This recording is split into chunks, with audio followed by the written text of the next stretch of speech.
Hi guys, welcome to the first video of the week. We are on PDF page 91, so pause and get to that. Or that small red number in the corner will say 90, okay?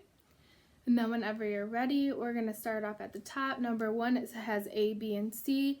I didn't write A down, but it says fill in the blanks. The first one is done for you, so A is already finished.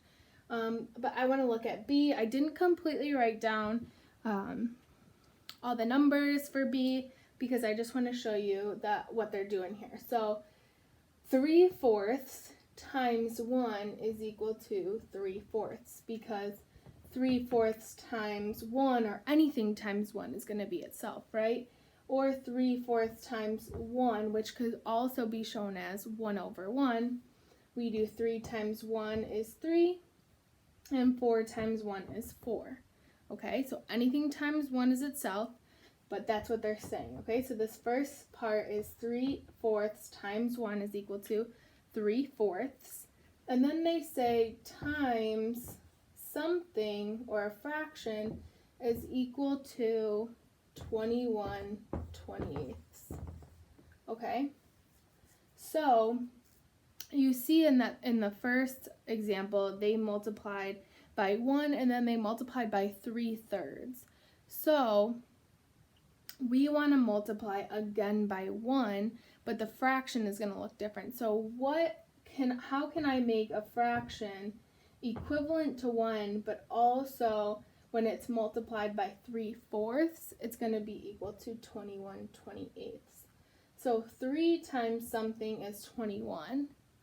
Well, I know 3 times 7 is 21, and 4 times 7 is 28.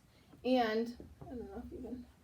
And 7/7 is equivalent to 1, right? If you have a pie and it's cut into 7 pieces, and all 7 of them are cherry, it's 7/7, right? The whole pie is cherry pie.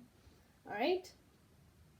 So then if we look at this bottom one, it says 7/4 times 1 equals 7/4.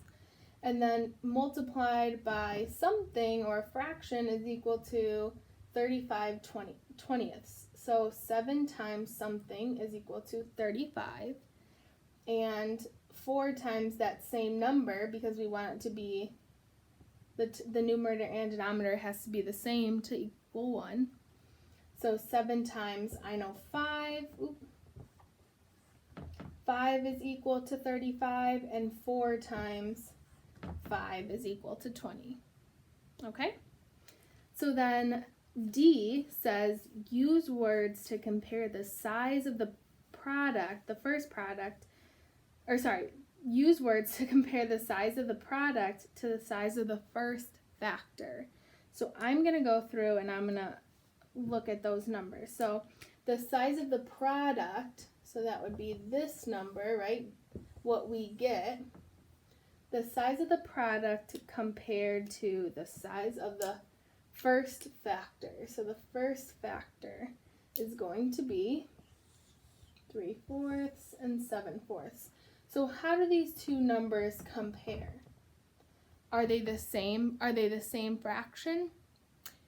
They're different because 3 and 21 are different and 4 and 28 are different, but what's similar, how they compare, is that they're actually equal to each other because 3/4 times 1 is equal to 3/4, but 3/4 times 7/7, which is equal to 1, is equal to 21/28.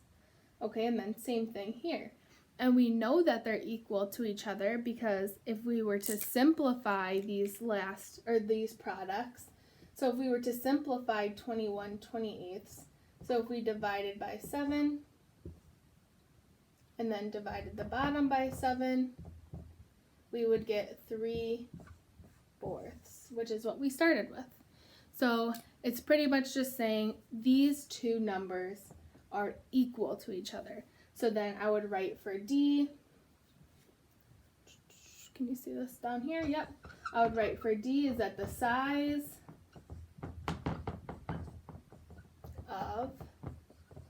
product